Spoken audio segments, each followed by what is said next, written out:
सूत्र बता रहे हैं कि फ्रांस ने प्रधानमंत्री को इसकी सालाना बस्तिये डे परेड में शामिल होने का न्योता दिया है। हालांकि अब तक यह पक्का नहीं है कि प्रधानमंत्री फ्रांस जाएंगे या नहीं, क्योंकि इस साल प्रधानमंत्री कई देशों के दौरे पर जाने वाले हैं। सूत्र बता रहे हैं कि इसी व्यस्त कार्यक्रम के बीच प्रधानमंत्री को फ्रांस की सालाना बस्तिये डे परेड में शामिल होने का न्योता मिला। ये परेड हर साल 14 जुलाई को पेरिस में होती है, जिसमें फ्रांस की सेना अपनी ताकत दिखाती है। 1789 को इसी तारीख को फ्रांस की क्रांति की शुरुआत हुई थी और इसी वजह से 14 जुलाई को फ्रांस की सेना अपनी ताकत दिखाती है। फ्रांस में ये परेड वैसी है जैसी भारत में गणतंत्र दिवस पर होने वाली परेड, और प्रधानमंत्री को इसी में शामिल होने का न्योता मिला। और अगर उन्होंने न्योता स्वीकार कर लिया तो वो 14 जुलाई के आसपास फ्रांस के दौरे पर होंगे।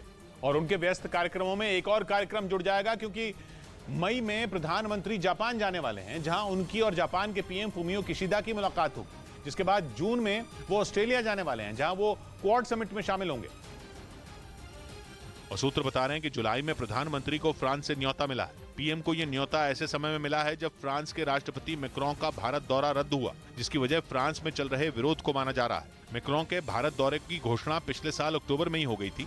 पिछले महीने G20 देशों की बैठक में शामिल होने आई फ्रांस की विदेश मंत्री ने भी दोनों देशों की दोस्ती की तारीफ की थी और बयान दिया था कि दोनों देशों के रिश्ते नए स्तर पर ले जाने का समय आ गया है। जिसके बाद ये खबर आई कि प्रधानमंत्री को फ्रांस की बस्तिये डे परेड में आने का न्योता दिया गया है। इस बीच अमेरिका के अलाबामा में एक हेलीकॉप्टर हादसे का शिकार हो गया, जिसमें 2 लोगों की मौत हो गई। हेलीकॉप्टर एक यात्री को एयरलिफ्ट करने के लिए उड़ा था और इसी दौरान जंगल के एक इलाके में क्रैश कर गया। हेलीकॉप्टर में मेडिकल टीम के कुल 3 लोग सवार थे, जिनमें 2 लोगों की मौत हो गई, जबकि एक आदमी को अस्पताल में भर्ती कराया गया। हादसे वाली जगह पर पहुंचकर पुलिस ने फौरन जांच शुरू कर दी। इधर बागेश्वर धाम के कथावाचक धीरेन्द्र शास्त्री संत तुकाराम के बाद साईं बाबा पर बयान देकर घिर गए। उनके बयान पर गुस्साए लोगों ने शिरडी में सड़कों पर उतरकर प्रदर्शन किया और धीरेन्द्र शास्त्री की तस्वीरों में आग लगाकर विरोध जताया। शिरडी में प्रदर्शन के लिए सड़कों पर उतरे लोगों ने धीरेन्द्र शास्त्री का बैनर ले रखा था, जिस पर बनी धीरेन्द्र शास्त्री की तस्वीर पर काले रंग से क्रॉस का निशान बनाया गया था। इस दौरान वहां धीरेन्द्र शास्त्री के खिलाफ जमकर नारे भी लगाए गए। असल में धीरेन्द्र शास्त्री का एक वीडियो वायरल हुआ, जिसमें उन्होंने साईं बाबा पर विवादास्पद बयान दिया था। साईं भगवान नहीं है ऐसा हमारे शंकराचार्य कहते हैं। धीरेन्द्र शास्त्री के इस बयान पर महाराष्ट्र सरकार में मंत्री राधाकृष्ण विखे पाटिल ने भी नाराजगी जताई।